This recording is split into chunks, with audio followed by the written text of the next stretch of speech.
नमस्कार। Mukesh Balesara YouTube channel पर आपका स्वागत है। मैं आपको इस यूट्यूब चैनल के माध्यम से 3 प्रश्नावलियाँ करवा चुका। आज अपन 14वीं प्रश्नावली 4 का यानी कि चौथे नंबर की प्रश्नावली का अपन हल करने को जा रहे हैं। देखिए, यदि आपको मेरे यूट्यूब चैनल पर सभी प्रश्नावलियों का अध्ययन करना है तो सबसे पहले आप चैनल को सब्सक्राइब करें और प्रत्येक वीडियो को लाइक एवं कमेंट करके बताएं ताकि हमारा भी उत्साह हो कि हमने जो काम कर रहे हैं वो अच्छा कर रहे हैं या नहीं। आगे आज अपन पढ़ेंगे प्रश्नावली 17 जिसका नाम है केंद्रीय प्रवृत्ति की माप यानी कि भावनाक माध्यक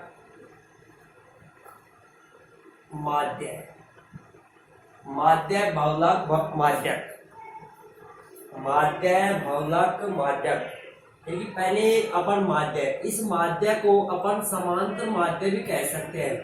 क्या कह सकते हैं? समांतर माध्य। अकेला माध्य कह दे या समांतर माध्य कह दे, बात वही है। अकेला माध्य आ जाएगा तो भी वही बात है और समांतर माध्य आ जाएगा तो भी वही बात है। तो अपन सबसे पहले समांतर माध्य के बारे में पढ़ेंगे। ध्यान रखना बच्चों, अपन इस समांतर माध्य हो चाहे बहुलक हो चाहे माध्यक हो, प्रत्येक को 3 स्थितियों में पढ़ेंगे। यानी कि समांतर माध्य की भी 3 स्थितियां होंगी, बहुलक की भी 3 स्थितियां होंगी और माध्यक की भी 3 स्थितियां होंगी। 3 स्थितियों में प्रत्येक को 3 स्थितियों के रूप में पढ़ेंगे। यानी कि पहले इसको लो लेवल में पढ़ेंगे, फिर इसे मीडियम लेवल में पढ़ेंगे, फिर इसको ही समांतर माध्य को हाई लेवल के रूप में पढ़ेंगे। ऐसे ही बहुलक की भी 3 स्थितियां होंगी और माध्य की भी 3 स्थितियां होंगी। तो पहले सबसे पहले अपन समांतर माध्य के अध्ययन करने को जा रहे हैं, जो आपको कक्षा 10 के विद्यार्थियों के लिए बहुत ही महत्वपूर्ण का टॉपिक है। क्योंकि इस टॉपिक में से सबसे पहली बात तो यह है कि ये जो टॉपिक है वो सबसे सरल है। दूसरी बात यह है कि इस टॉपिक में से अवश्य 6 नंबर का क्वेश्चन आएगा। ध्यान रखना, 6 नंबर का क्वेश्चन अवश्य आएगा। इसलिए कमजोर विद्यार्थियों को पास होने का जो भी टॉपिक है वो टॉपिक यही होगा। इन्हीं में कमजोर विद्यार्थी नंबर प्राप्त कर सकते हैं, अन्यथा शेष में नहीं। देखिए क्वेश्चन नंबर 1 देख रहा हूं मैं। क्वेश्चन नंबर 1, यदि एक कक्षा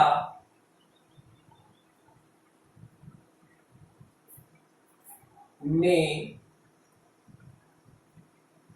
गणित विषय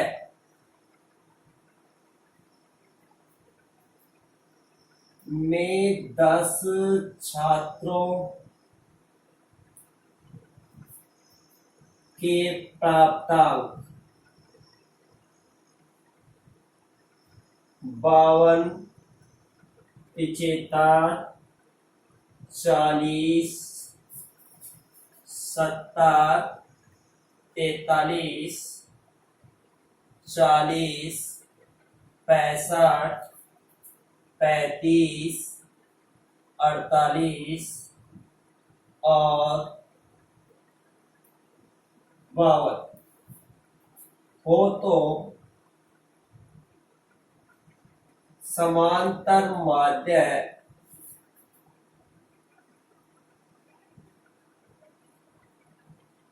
ज्ञात कीजिए। ये आपके पास जो समांतर माध्य पूछ रहा है वो समांतर माध्य की सबसे लो स्थिति है। ध्यान रखना, कहने का मतलब यदि चर लाइन में एक ही लाइन में चर राशियों के रूप में ऐसी संख्या दे दिया जाता है तो अपन जिसकी मतलब अपने को आवर्ती नहीं हो ऐसी राशि ली जाती है। तो एक तो होता है बिल्कुल चर राशि के रूप में, चर राशि इस प्रकार से है। दूसरा होता है जैसे उनकी आवर्ती अगर अपने पास हो एपेक्स के रूप में होगी।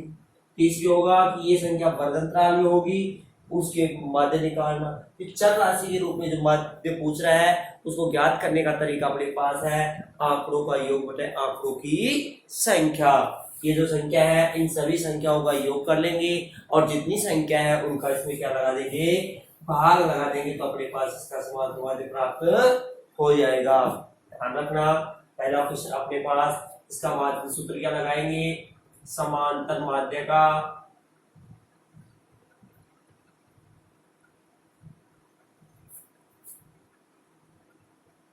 आंकड़ों का योग बटे आंकड़ों की संख्या।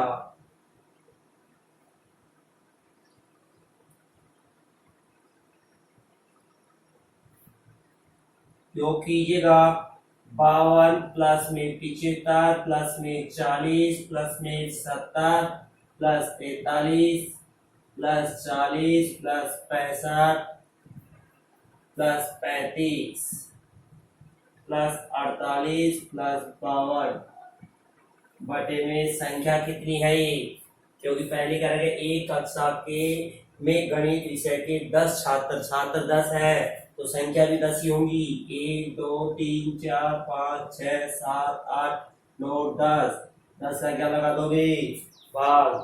अब इनका आप टोटल करोगे तो आपके पास ये 520 होंगे योग, और 10 का भाग लगा देंगे तो आपके पास समांतर माध्य क्या आ जाएगा, 52 आ जाएगा। उतारिएगा,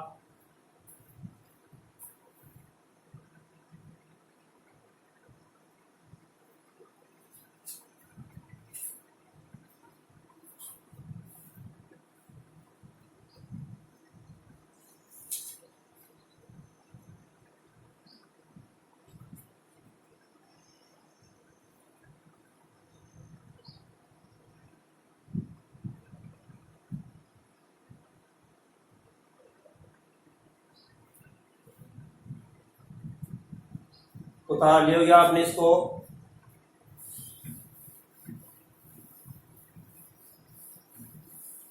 अब ध्यान रखना, इस क्वेश्चन नंबर जो 2 है वो भी सेम ऐसा का ऐसा ही है, यानी कि जो संख्या है उनको योग करके और जितनी संख्या है उसका इसमें क्या लगाना है, भाग लगाना है। और वो कह रहा है अपने को दूसरा विषय कि एक विद्यालय में सहायक कर्मचारियों का मासिक वेतन, एक विद्यालय में सहायक कर्मचारियों का मासिक वेतन क्या क्या दे रखा है, 1720 1750 1760 रुपए तथा 1710 रुपए है। तो समांतर माध्य ज्ञात कीजिए, इसलिए आप इसको भी चार कर्मचारियों को मासिक वेतन दे रखा है, तो चारों का योग करके और 4 का भाग लगा देंगे तो अपने इसका समांतर माध्य प्राप्त हो जाएगा। तो क्वेश्चन नंबर 2 आपको करना है। तो मैं बात कर रहा हूँ क्वेश्चन नंबर 3 की। यदि 3 4 8 5 x 3 2 1 अंकों का समांतर माध्य 4 हो तो x का मान ज्ञात कीजिए। अपने क्वेश्चन नंबर 3 कह रहा है यदि 3 4 8 3 4 8 5 8 5 x 3 2 1 का समांतर माध्य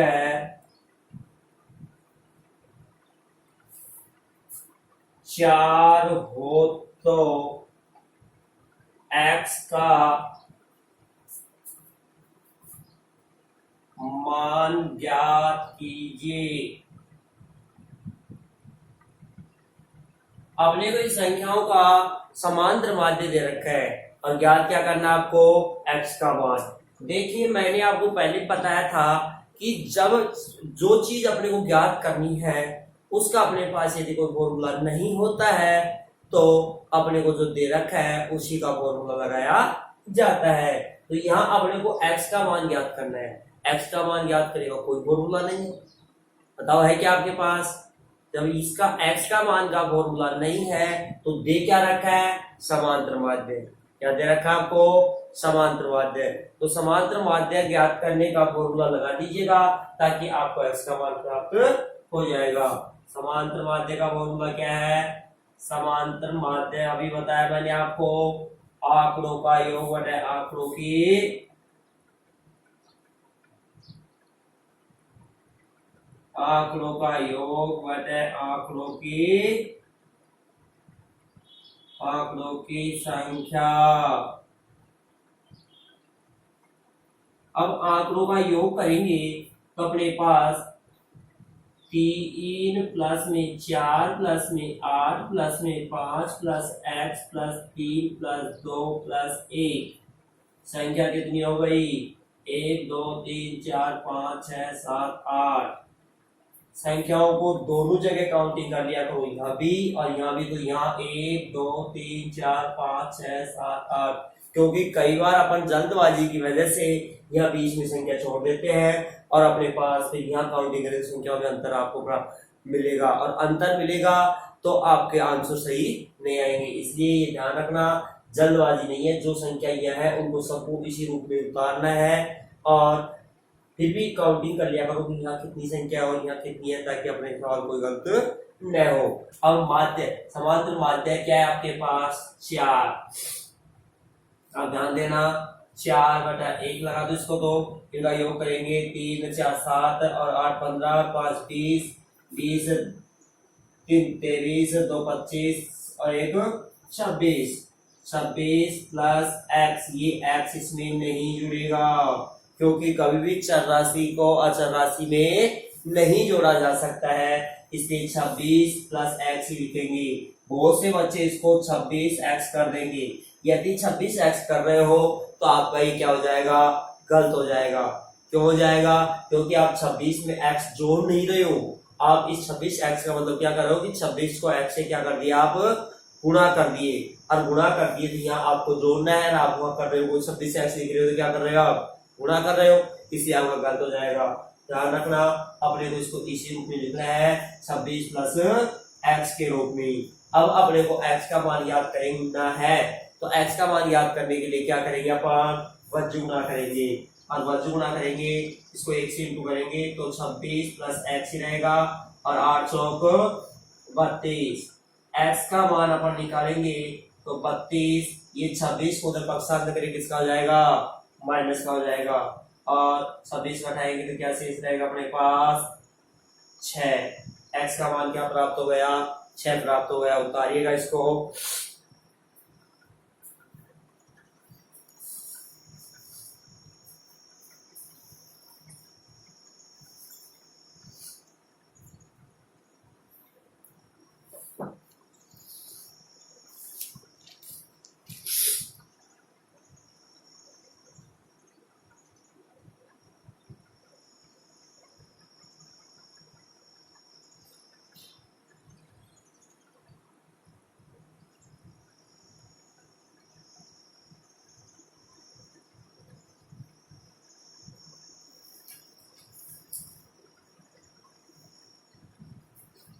उतार लियोगे आपने।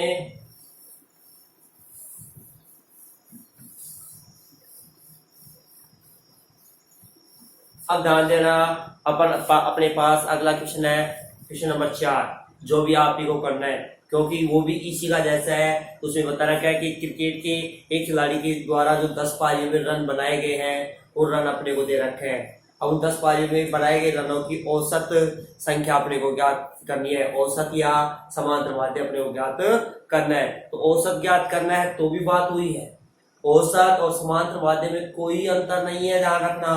आपको औसत पूछे तो भी वही बात है और समांतर माध्य पूछे तो भी वही बात है, कहीं कंफ्यूज होने की आवश्यकता नहीं है।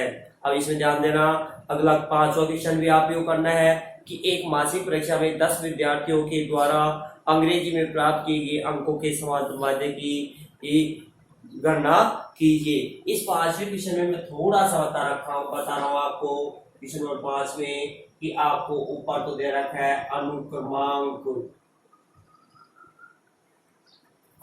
दे रखा है 1 2 3 4 5 6 7 8 9 10 और नीचे दे रखा है आपको क्या, नीचे दे रखा है आपको प्राप्तांक है ना। अब प्राप्तांक में दे रखा है 30 28 32 12 30 28 32 12 30 28 32 12 उसके बाद में 28 18 18 20 25 15 18 20 25 15 26 14 26 14। अब इसका समांतर माध्य ज्ञात करने के लिए ये अनुक्रमांक का कुछ भी नहीं है, क्योंकि बहुत से बच्चे क्या होता है कि ये 10 ये 20 संख्या हो जाती है और सभी का जोड़ करके और 20 का भाग लगा देते हैं, फिर इसका समांतर माध्य लिख पाते हैं। तो ये अनुक्रमांक है बेटा। अनुक्रमांक का मतलब समझा करो कि अनुक्रमांक होता है इनकी काउंटिंग। ये पहले नंबर की संख्या ये है, ये दूसरे नंबर की संख्या है, ये तीसरे नंबर की संख्या है, ये चौथे नंबर की संख्या है। इन संख्याओं को की काउंटिंग कर रहा है ये, न कि इनका कोई वो है प्राप्तांक यही है। तो आपको समांतर माध्य में केवल प्राप्तांक को यूज करना है। समांतर माध्य याद करने के लिए किसका यूज करना है? आपको प्राप्तांक का यूज करना है, ध्यान रखना। आपको अनुक्रमांक का कोई मतलब नहीं है। अनुक्रमांक का मतलब समझ गए आप कि इनकी क्रम संख्या है, संख्याओं की काउंटिंग कर रखा है ये पहले नंबर की संख्या कौन सी है, दूसरे कौन सी है, ये तीसरे की है, ये चौथे की, इस तरीके से इन संख्याओं की काउंटिंग कर रखी है। तो आपको कौन सी संख्याओं का यूज करना है? प्राप्तांक वाली संख्याओं का यूज करना है, ठीक है ना। इसलिए 5वां क्वेश्चन भी आप कर लोगे। और 6वां क्वेश्चन भी, एक विद्यालय में पुस्तकालय में 10 दिन में छात्रों को दी गई पुस्तकों की संख्या निम्नलिखित है। यानी एक विद्यालय के पुस्तकालय में 10 दिन के अंदर जो छात्रों को पुस्तकें दी गई थी उनकी संख्या काउंटिंग कर करके लिखी हुई है। उनका अपने को क्या ज्ञात करना है? प्रतिदिन दी गई पुस्तकों की संख्या की औसत संख्या ज्ञात करनी है। तो औसत और समांतर माध्य बात हुई है, तो उसमें भी क्या करना है? जितनी संख्या है उनका योग करके उसमें क्या लगा देना है? भाग लगाना है, ताकि वो भी आपके आंसर प्राप्त हो जाएंगे। तो ये मैं आशा करता हूँ कि आपको 1 से और 6 तक के क्वेश्चनों में ये क्वेश्चन आपको अच्छी तरीके से समझ में आ गए होंगे, क्योंकि इम्पोर्टेंट पहला क्वेश्चन आ गया तो शेष ये 5 क्वेश्चन है वो भी आ जाएंगे। और एक तीसरा क्वेश्चन ध्यान रखना, ये जो क्वेश्चन नंबर 3 है, question number 3 very important question है, ध्यान रखना, क्योंकि इस क्वेश्चन में बहुत सी बार ये क्वेश्चन आ चुका है। क्वेश्चन नंबर 3 जिसमें x का मान ज्ञात किया गया था। ध्यान रखना, इस क्वेश्चन को आपको तरीके से समझना है। वैसे बहुत इजी है लेकिन वेरी इंपॉर्टेंट है। अब बात करते हैं अपन क्वेश्चन नंबर 7 की। यहां से मैं आपको एक एक क्वेश्चन पढ़ाऊंगा, क्योंकि ये तो जो सेम थे उनको मैं आपके लिए छोड़ दिया। अब यहां से मैं आपको एक एक क्वेश्चन पढ़ाऊंगा। तो ध्यान देना, क्वेश्चन नंबर 7 है कि एक कक्षा के वर्ग ए में 25 छात्रों का औसत भार 51 किग्रा है, जबकि वर्ग बी के 35 छात्रों का औसत भार 54 किग्रा है। तो इस कक्षा में कुल 60 छात्रों का औसत भार ज्ञात कीजिए। तो ध्यान देना,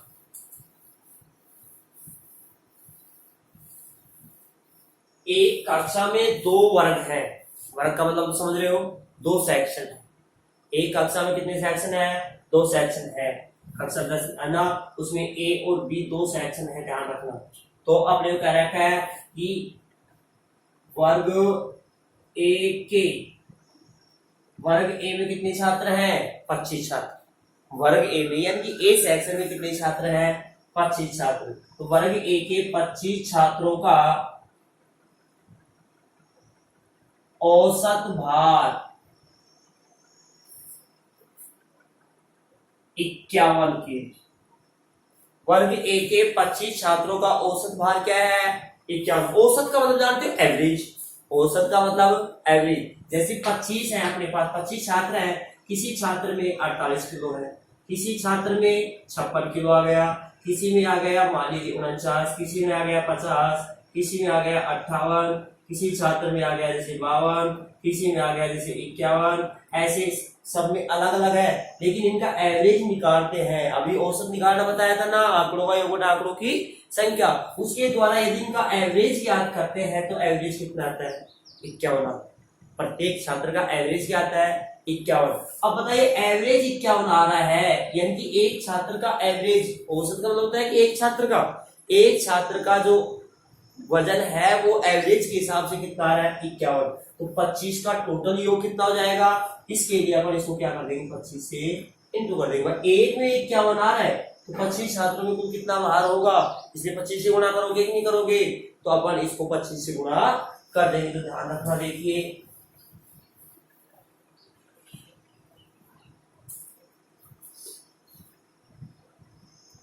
वर्ग ए के 25 छात्रों का कुल भार अब कुल भार हो जाएगा 51 इंटू 25।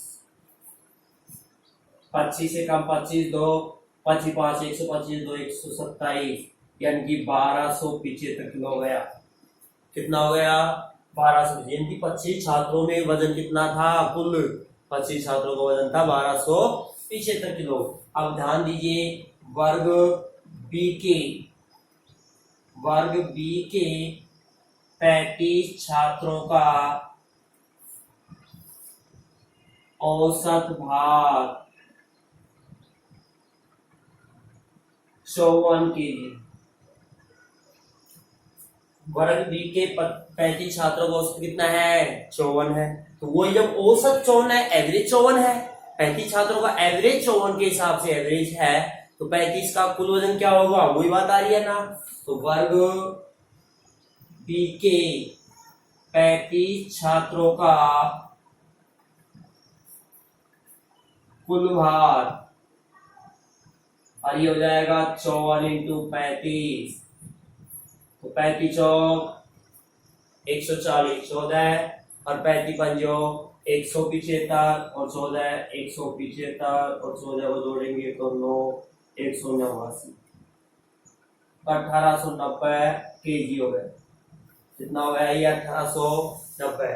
अब अपने को ज्ञात करना है 60 छात्रों का औसत भार। अब ध्यान दीजिएगा, वर्ग ए और वर्ग बी के कितने छात्र हो गए? 25 और 35 कितने हो गए? 60 छात्र हो गए। इन 60 छात्रों का औसत भार ज्ञात करना है। देखिए, 25 प्लस 35 छात्रों का कुल भार,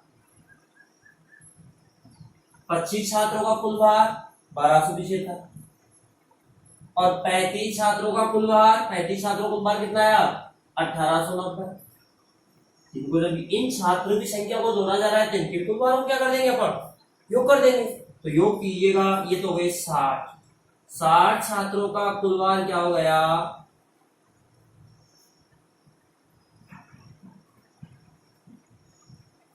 5 6 1 10 1 और 3165।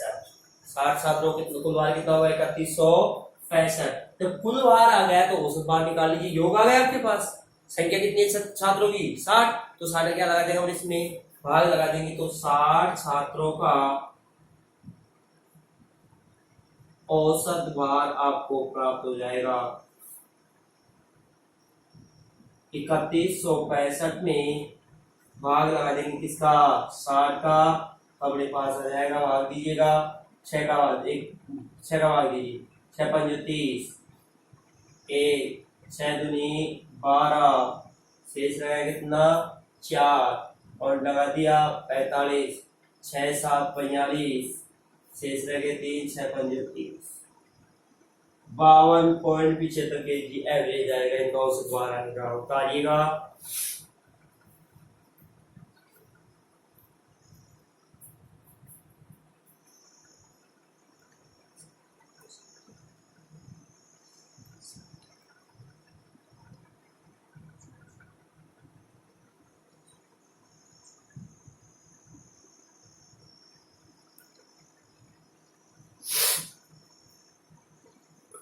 ये आपके पास क्वेश्चन नंबर 7 था बेटा।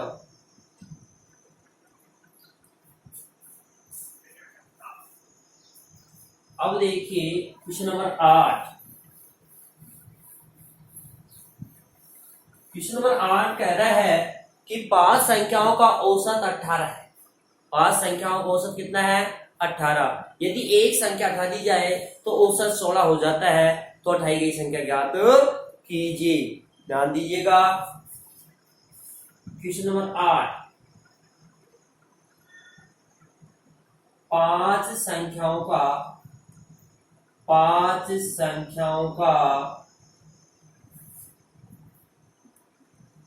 औसत 18। 5 संख्याओं का एवरेज 18 है।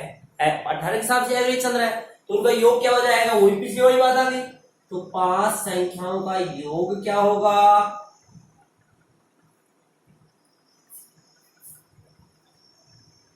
18 इंटू 5 यानी कि 90 हो गया ना। 5 संख्याओं को औसत 18 के हिसाब से औसत आ रहा है उनका, प्रत्येक 18 के हिसाब से आएंगे। 5 के लिए 8 से गुणा करोगे ना तो योग आ जाएगा इनके योग के लिए, 8 से गुणा कर दिया। अब यदि एक संख्या हटा दी जाए, एक संख्या हटा दी जाए तो औसत कितना हो जाता है 16। इसका मतलब पहले संख्या कितनी थी 5 थी, जब एक संख्या हटा देंगे तो संख्या कितनी रहेगी 4। ध्यान रखना, तो 4 संख्याओं का औसत, 4 संख्याओं का औसत कितना है 16। तो 4 संख्याओं का योग क्या होगा,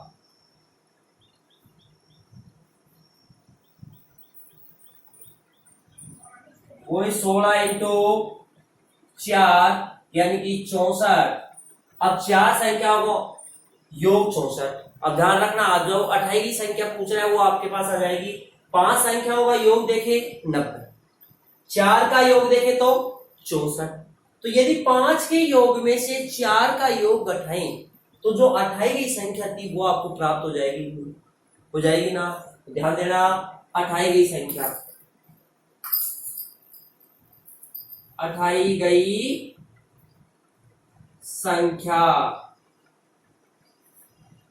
90 में से 64 कम कर देंगे तो कितने शेष रहेंगे आपके पास 26। आपके आंसर होंगे उतारिए।